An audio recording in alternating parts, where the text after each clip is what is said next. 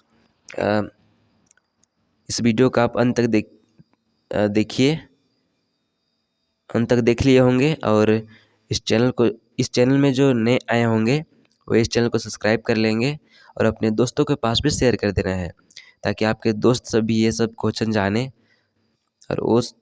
और उनको भी ये सब क्वेश्चन पता चले। उम्मीद है आपको सारा क्वेश्चन अच्छे से समझ में आ गया होगा।